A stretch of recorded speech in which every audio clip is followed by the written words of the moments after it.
Okay, today we have another edition of Visions and Reflections. Today we're welcoming Rhett Lawson Mohajer. He's a psychoanalytic psychotherapist living in Toronto, excuse me. He just moved to Toronto in Canada. Today, Rhett is going to talk about jazz improvisation as a gate to the unconscious. Very interesting subject. So thanks for being with us today. Thanks for having me, Marie. So I'm going to start sharing my screen. So yeah, I mean, the idea behind it, I mean, for me, it all started a few years back as I was teaching a class, a guitar class, and I was listening to my student. We were practicing improvisation. I was playing the backup rhythm for this student, and she was improvising in blues boxes.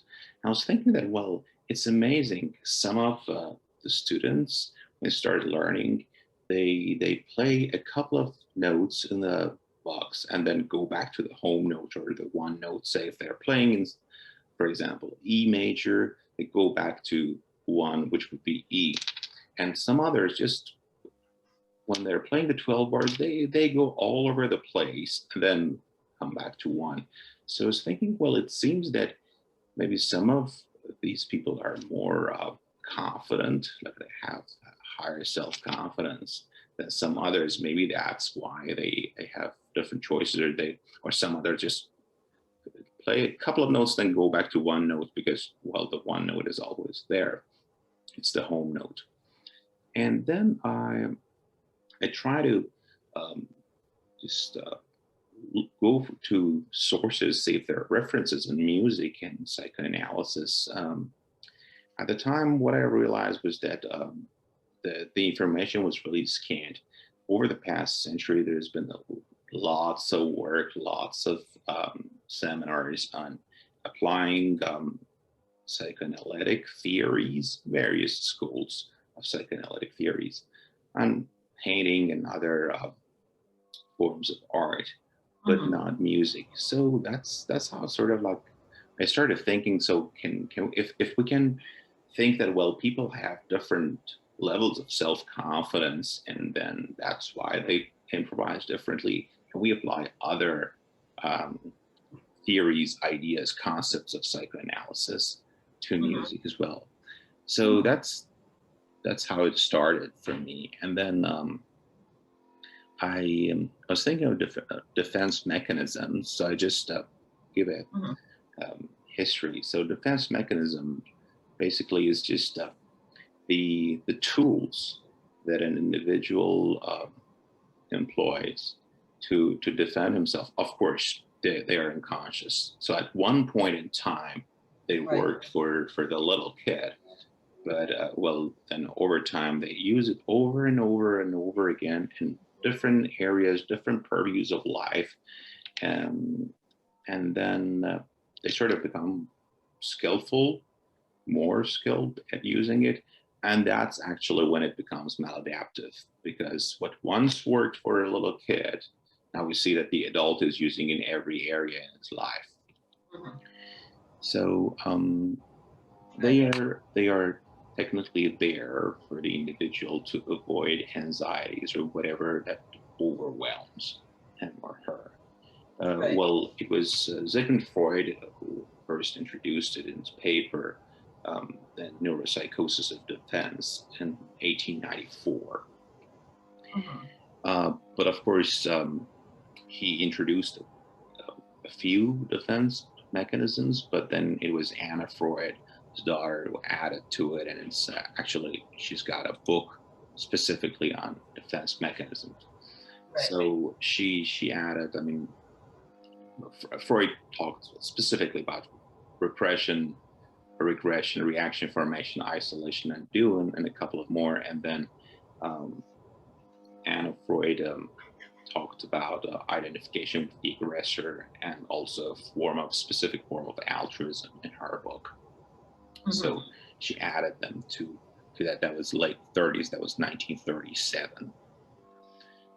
And yeah, about application of psychoanalysis, because psychoanalysis actually tells us much more than just what is happening. Psychoanalysis tells us why it is happening, and that is what makes it fascinating. So both in clinical settings and non-clinical settings. So taking it out of the non-clinical setting, they a lot of analysts they've used it in politics to analyze paintings. I mean, like Freud used it in his book Civilization is Discontent to talk about politics, and also about politics. Ronald Fairbairn did the same in his paper. It was War and Neurosis. So it was because a lot of those analysts at the time talked about, well, how to deal with that war and neurosis in terms of therapy and psychotherapy. So that is, well, just to add, war and neurosis would be something similar to what today we call PTSD. Okay. And traumatic stress syndrome. Yeah, exactly. Yeah, thank you. But the way Fairbairn looked at it was that, well, what happens when a soldier who seems to be a good soldier suddenly gets angry and suddenly thinks that, well, he can eat whatever his wife cooks or his mom cooks, but he cannot eat the food here at the barracks anymore. So what goes wrong? So what happens to his feelings toward the barracks, to the high rank officers? Mm-hmm. And also about painting. I mean, Sigmund Freud used it first when he started analyzing paintings by Leonardo da Vinci. Right. And then Fairbairn also used it to analyze art in paintings. There's also some psychoanalysis used in dealing with organizational matters. So there are organizations like the International Society for the Psychoanalytic Study of Organizations that use psychoanalytic theories and apply them to various interpersonal interactions in organizations and work settings. There's, of course, psychoanalytic film theory, very popular by many, applying analytic theory to various movies. And then there comes psychoanalysis, music performance, harmony, and improvisation. Well, the last one when it comes to music and improvisation, the sources we have, the information we have is by far more limited than the previous ones, like war, organizations, work setting, and politics. So yeah, I try to use my let's say two areas, two things that I really love in my life, psychoanalysis and music, and try to put them together and see how it goes. A quick question, sure. Rhett. Do you play music? What do you play? You're a musician. I do play the guitar. I play the acoustic guitar. I play predominantly blues and jazz, but more so blues, recorded in the 1920s, 30s, and 40s. Right. Okay. So, and also like bottleneck slide guitar. So, the bottleneck ones would be Sondheim's Charlie Patton. So that type of Delta blues kind of thing. And also in terms of,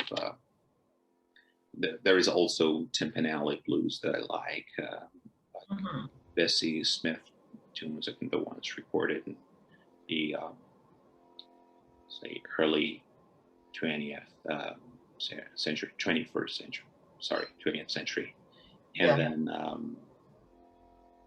then also jazz. I mean, like Hoagy Carmichael kind of jazz. So you can call it jazz standard, like Stardust, that type of jazz. Yeah. Very nice. Thank you. And so yeah. So there are different ways we can approach, as a general rule, to approach improvisation in blues and jazz. And well, we can use blues boxes, obviously. So we've got those set of boxes. We can stay within one box, or just use all the boxes, say, we are playing in E all the boxes that match the key. And there is also chord-based substitution. So you see one chord, but you can substitute it with another chord and play the other chord instead. But there are some specific rules, not that you could use any chord instead, but I mean, there are options. So for this presentation, I used Fred Sokolow's book on improvisation, jazz improvisation, as a reference. He maintained that there are 16 chord substitutions we can use if we are going for chord substitutions in jazz. And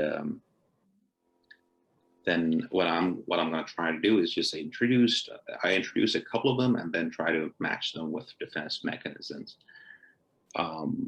One of them is tonicizing. So tonicizing basically is using, for example, instead of a minor chord, you could play a major chord that is a fifth higher. So the example he offers, Sokolow offers in his book, is that so you got the C, A minor. So instead of the A minor, you can also go to E5 and again come back to A minor. So the E7, sorry, E7 is a fifth higher. But as I was working on this one and thinking of tonicizing, I was thinking that, well, so you're seeing a minor chord, and then instead of that, you're going to play a major chord and then come back to it. So it's sort of like playing the exact, somehow the opposite of it, going from minor to major. Now I was thinking of reaction formation. So reaction formation is basically, it's one of the defense mechanisms. So that's basically changing a negative affect to a positive one. Of course, the individual may not be fully aware of this, but that might be the defense mechanism that he or she uses, or a positive one to a negative one. So the point is going to the opposite direction. For example, the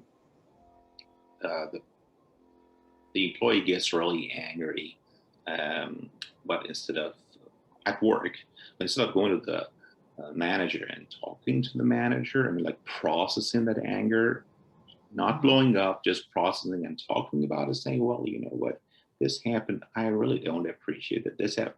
Well, the next morning, the employee shows up at work with a bouquet of flowers. I mean, like, if you're angry, why are you buying him or her flowers? So that's doing the exact opposite. So I was thinking that, well, it seems pretty much similar, but one thing that I would like to iterate is that I'm not associating minor chords with negative emotions or major ones with positive ones here. I mean, like, those are things that maybe different people have different associations for those chords and those feelings. Some may see it as bright and dark, some see it as positive and negative. What I'm saying is that it's the opposite, going the opposite way. And this is exactly what reaction formation. Doesn't matter what the chord is, it's just the opposite of what was happening. Exactly. So you're having an A minor, you're going to E7, which is a major chord.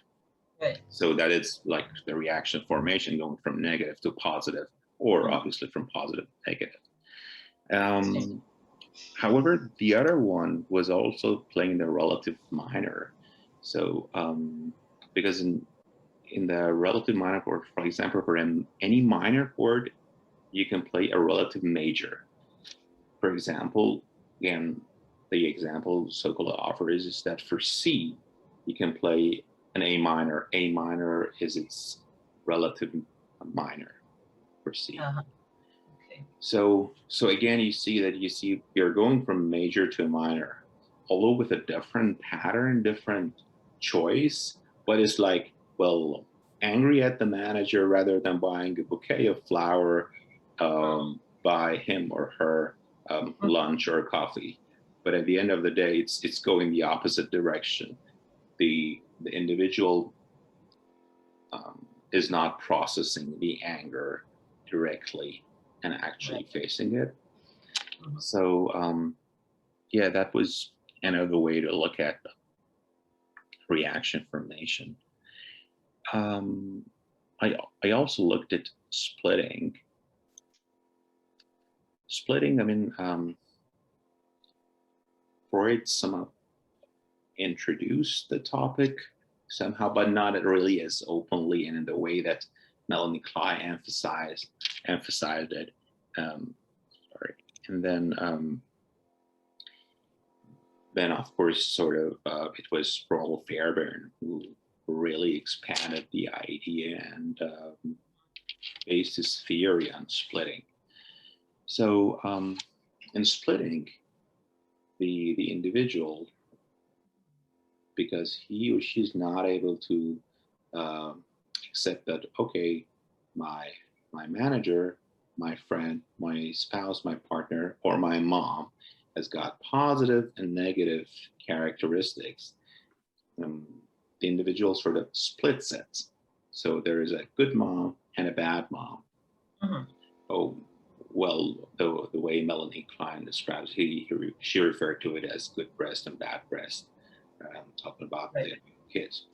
So that what happens is that there's going to be, depending on the context, situation, dynamic at any given moment, there will be swings between the good one and the bad one, just Mhm. back and forth, and that this happens in some counter melodies you play. So this is an example of counter melody, and I have this here because it's sort of beautifully um, demonstrated in the theme of James Bond. So I'm gonna play the theme here if I can. Sorry. So Okay. the theme music that James Bond, like that's the theme music that we listen to. Right. And so that shows that sort of back and forth, back and forth. Mhm. Maybe we can refer to it or think of it as a mood swing, which has got its own way of inducing excitement. Well, Mhm. which makes sense. I mean, like the theme was supposed to create excitement and thrill. So it's interesting to see this thing happening there, Right. and it's pretty similar to this idea.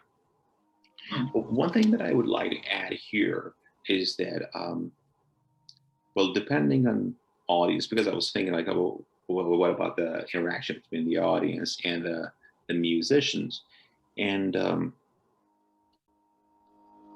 how say how complex could improvisation be, or should it be complex or not? So I would like to add a section on symbolization.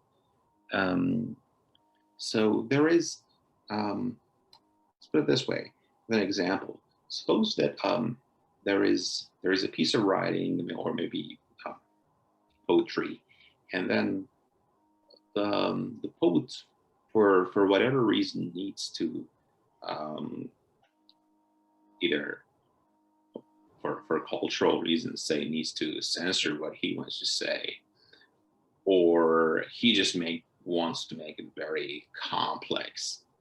So up to a certain point, that's nice, but after that, the main message gets lost. So in a way, it becomes over symbolized. So it is too much symbolization. So the reader actually does not get what the poet wanted to say, what message he or she wanted to convey. And then there is also on the other end of the spectrum, um, under symbolization, and which basically um, all you could ever imagine is just right in front of your eyes. For example, I would say, um, I'm not referring to any particular movie, but I would say some of the movies these days, I would say, well, they basically do not leave very much room for imagination. So, Mhm. whereas compare it to, for example, Tales in Canterbury Tales by Geoffrey Chaucer or Tartuffe by Moliere. So there is a lot of symbolization, but also, I mean, you still need to enjoy what you're reading, and even the fabulos that are in the tales by Geoffrey Chaucer in Canterbury Tales, but there is symbolization, and then you can still sort of like imagine it the way you want it to. So there is room for imagination. So that's, I would think that that is the sweet point for symbolization. It's not over symbolized, so you just don't get it, and it's not under symbolized. Right. So yeah, this could sort of be applied to poetry, music, movies. As far as the music goes, I would say, let's suppose that we have a G chord and want to play this G chord. So if I want to play this G chord, this open G chord here, just times and times again, it is somehow under symbolized. So it's all that's there are those few notes. Well, there is also an over symbolized way of playing it, I would say. That is the second one. So that is basically playing a G9 with no root. So that is a G9 chord, but it's got no G note in it. Okay. So it's over symbolized. A lot of people may not even get that sense of the G chord in it, or well, let's call it like the genus of the feeling. Whereas here there are two other ways to play a G9, because suppose we're substituting, as we talked about chord substitution. So instead of a G, I want to play a G9, but I can play a G9. So this one has got the root on the 6th string, and this one has got it on the 5th string. So it is still a G, but it's not the very simple G that we have here. So it's somehow more elaborate, but it's still not to the point that even the G note is not there.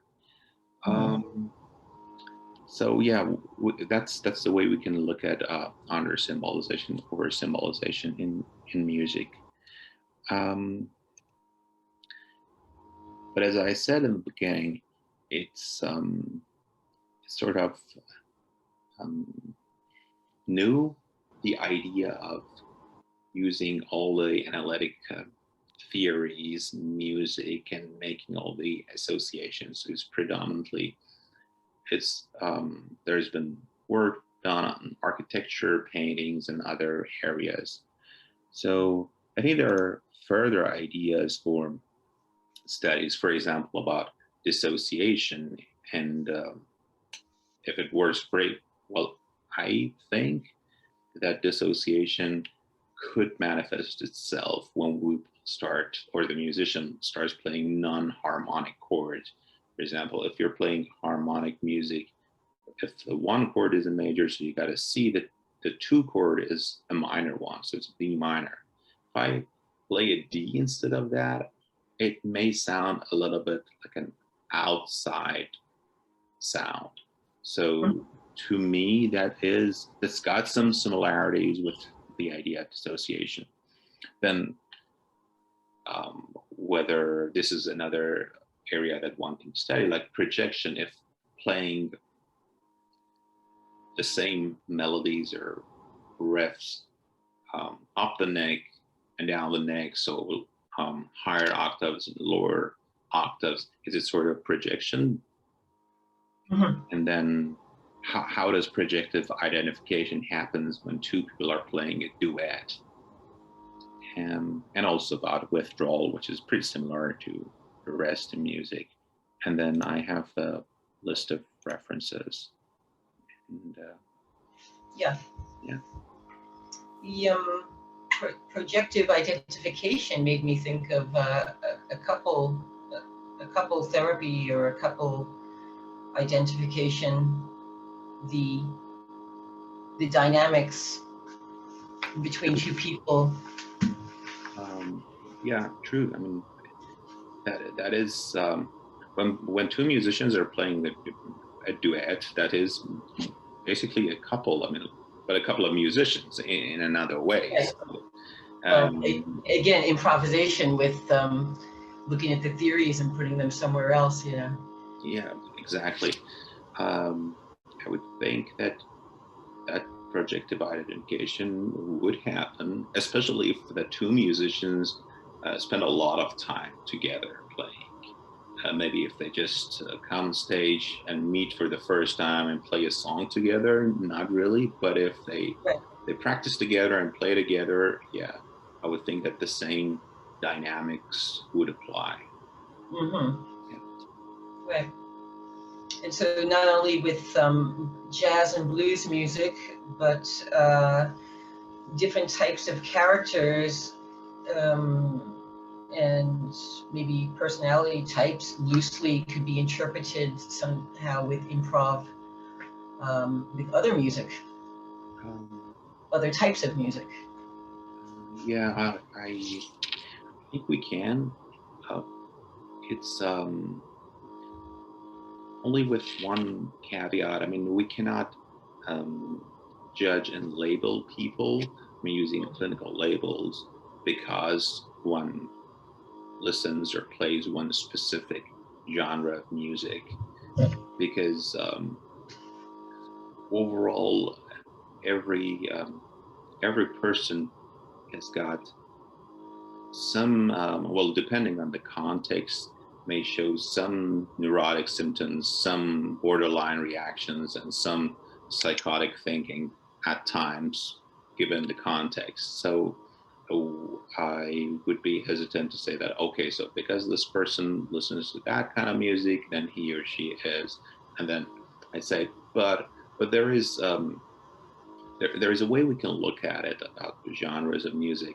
For example, if you're comparing country music, um, and it's say and it's 3 chord, 4 chord country music with a more complex genre of music like jazz. So there is obviously going back to the idea of symbolization. So there is by far um, much less symbolization in country music than jazz music. Say if we compare two songs, I mean, um, trying to remember like maybe a Hank Williams tune with the Stardust example. There is obviously like it's Stardust is way more complex in terms of the music and the music theory, the harmonics behind it, and the chord choices. Um, but there is also another idea which we can look at the same time, and that's the idea of form and meaning. So, yes, maybe a 3 chord country tune um, is at least less symbolized than a jazz tune, but that is as far as the form goes, because there is also the meaning or the emotions that it can convey. So, um, so as far as that one goes, I would say that Hank Williams Sr. I mean, I really like his tunes, although most of them are only 3 chords songs, but I mean, like they're wonderful. So the form is not really symbolized, but yeah, they're nice tunes. Right. Because I mean, I'm thinking like, you know, the choice of music is such a personal choice. It's really what moves you, what moves one.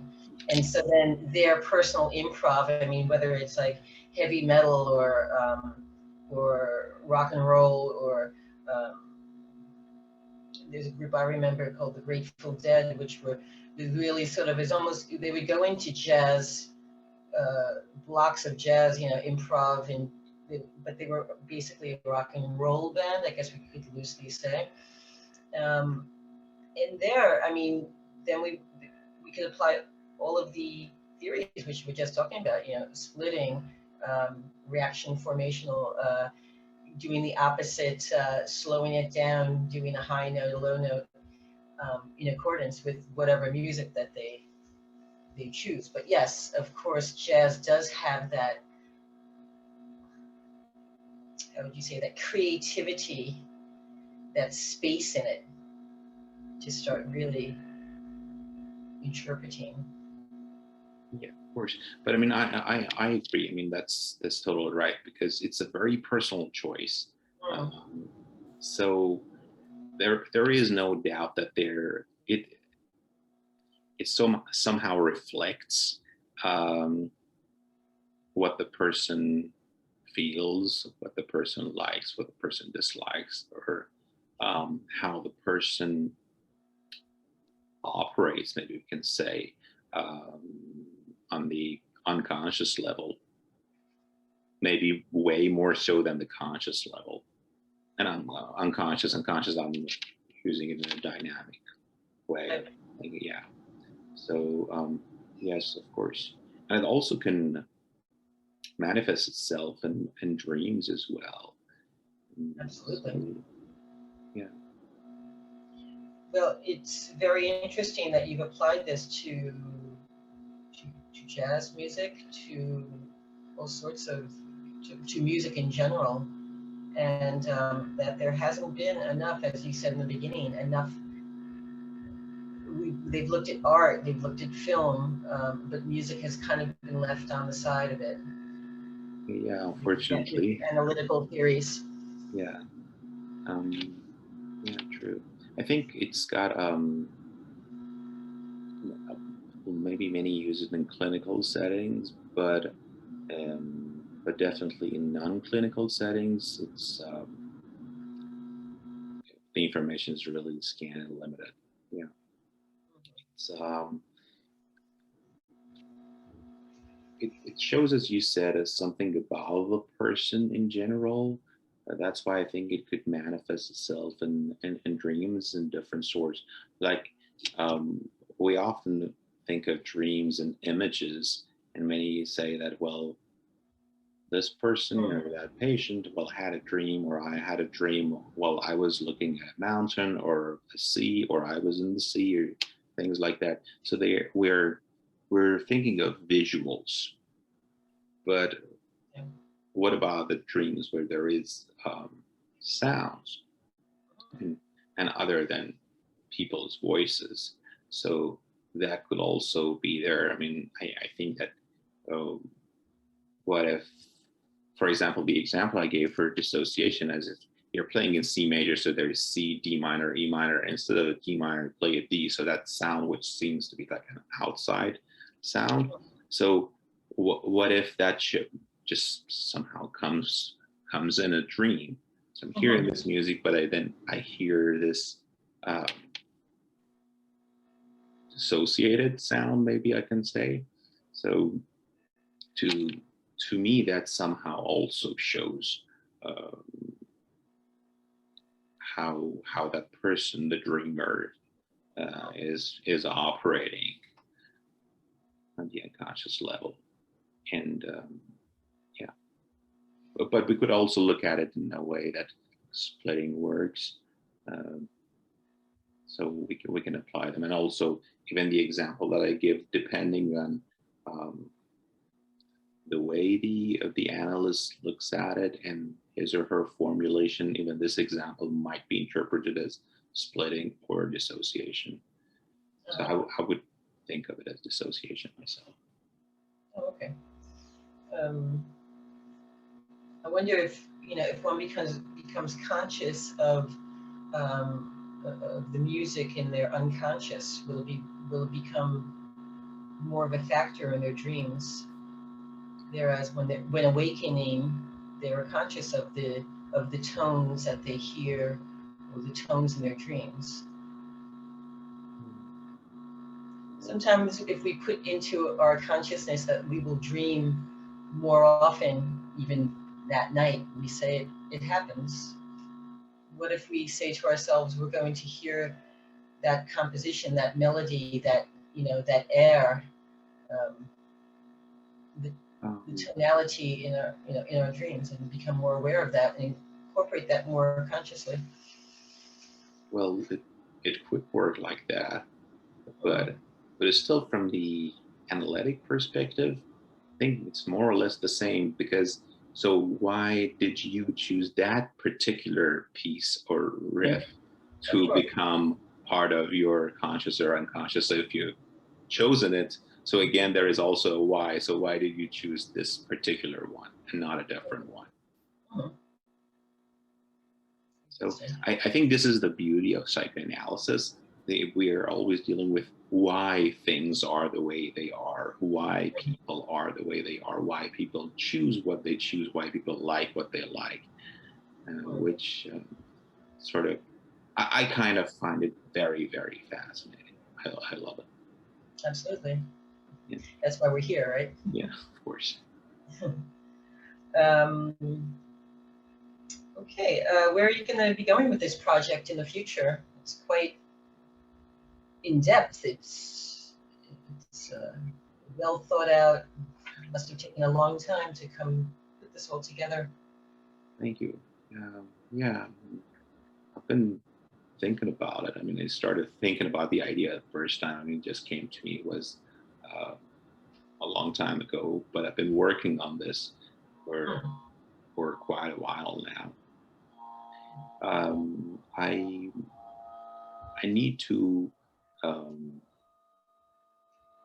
definitely read more, and also need to interact with other musicians, and also the analysts who do play a musical instrument, either professionally or not, because that would be really helpful. Because this is the area that is not well explored. We need a lot of case studies. So it's not the sort of research that I say, well, I go to the library, I'm in an online library, and I search for peer-reviewed articles on it, and then I have 250 articles. They're all peer-reviewed, and about this. So we are somehow maybe I don't want to say where Freud was 100 years ago or 120 years ago, but still we need data from case studies. So we need to talk to people, make in-depth case studies, and that's how we can gather information. Yeah. And I'm sure it takes a lot of time, but I find the topic really fascinating. That's great. So it's giving you energy. Sure. It's your motor for the moment, or your music. True. Great. Okay, well, thanks so much, Rhett, for today, for taking the time. Hopefully, maybe there'll be a follow-up on this project sometime in the future. My pleasure. Thank you for having me. Okay. Okay. Care and have a great day. Bye-bye. Bye-bye.